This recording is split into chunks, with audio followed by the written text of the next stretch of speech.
Hello there. Welcome to Life of Faith.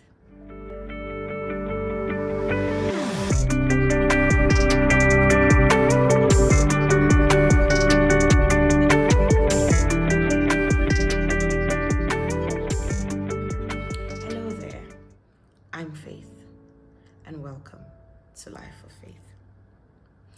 Now, if you're just joining me for the very first time, a big super duper welcome to you. I'm so glad you could join me.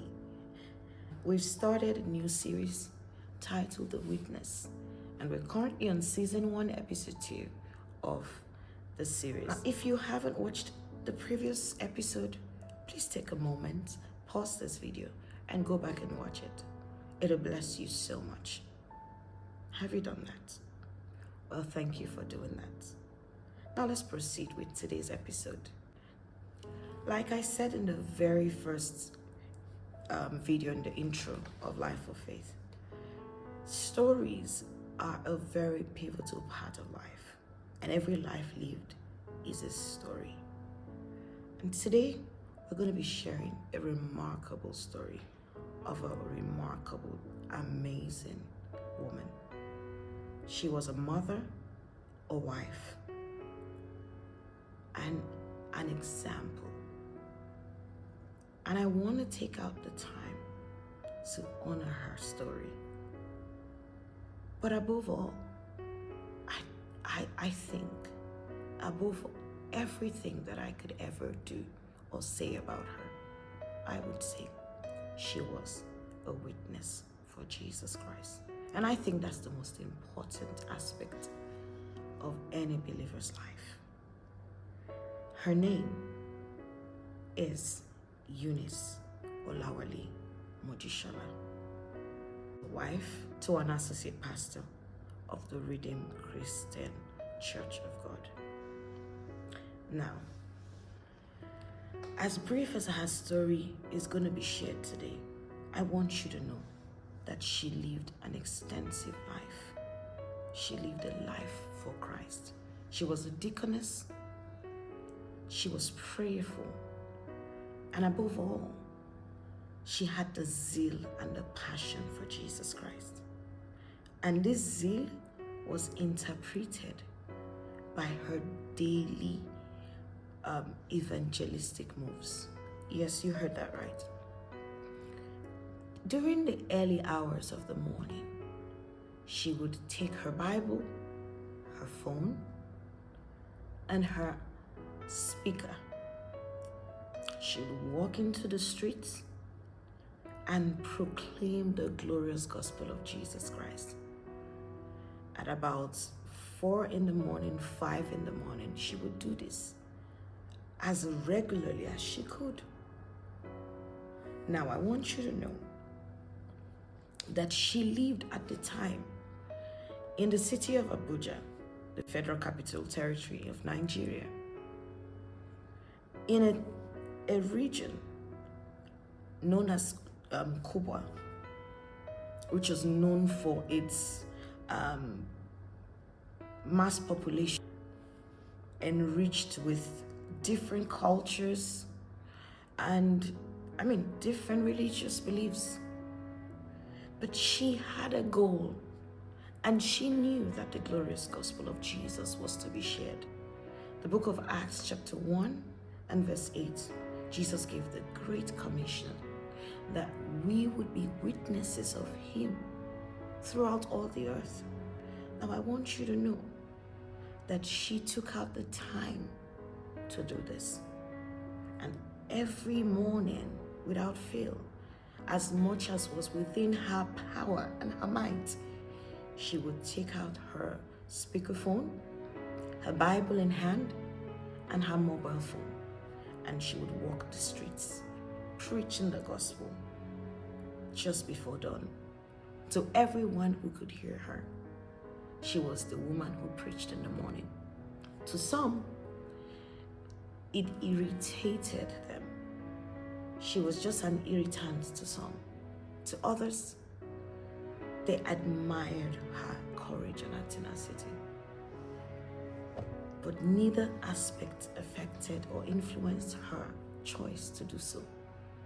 Now, it's important to note that just around the end of the month of June in 2016, she had heard of a threat to her life.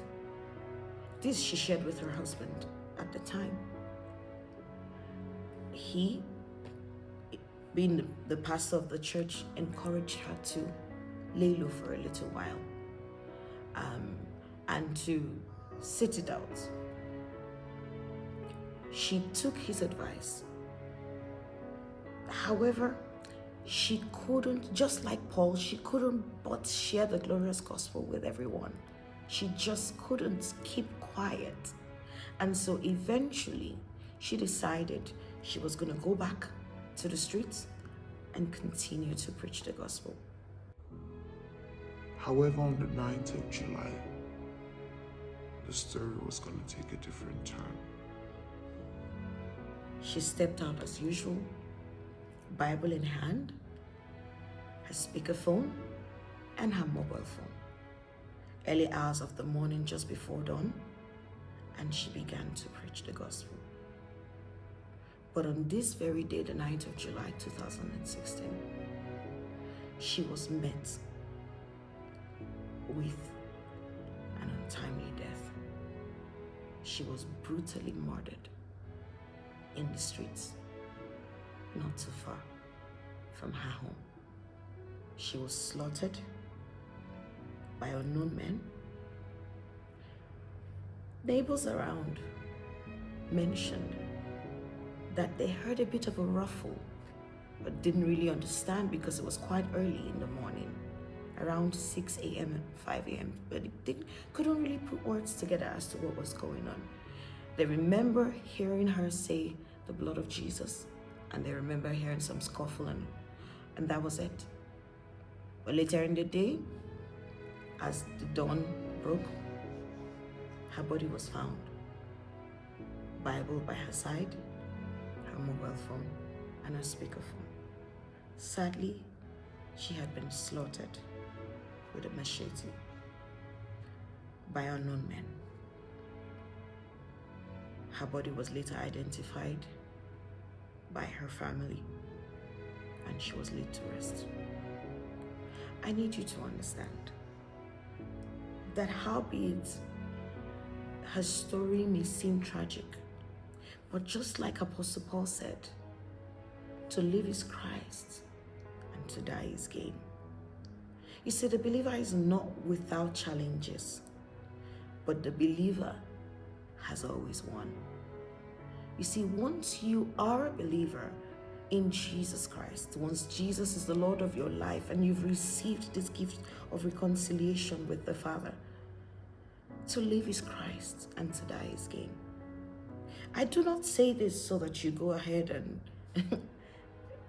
put yourself out there when you shouldn't. But I say this, that you who's a believer, I say this to challenge you to go out there and preach the glorious gospel of Jesus Christ, because he has called us to be witnesses unto him. You see, beloved of God, Jesus is coming very soon. And women and men, just like Eunice, just like Shebasbati, who have hazarded their lives for the glorious gospel, did so unashamed of the gospel, unperturbed by the reactions of men. Howbeit they did it regardless of what seemed comfortable or uncomfortable. They knew that they were at the face of death, but they did it anyway. I need you to become bold, and I need you to stand for the gospel of Jesus Christ with your colleagues, with your friends, because lives like this do not stand alone. You see, the Bible tells us, seeing that we are encompassed with such a great cloud of witnesses, let us lay aside every sin and the weight that so easily beset us, and let us run the race that is set before us with patience. Beloved of God, we are not alone. Men and women stories untold and told, have given their lives for the gospel. But you, my brother and sister, you ought to live your life for the gospel, to be a witness of the glorious gospel of Jesus Christ. You may not be called to be a martyr, but you have been called to be a witness. So go out there and witness for Jesus.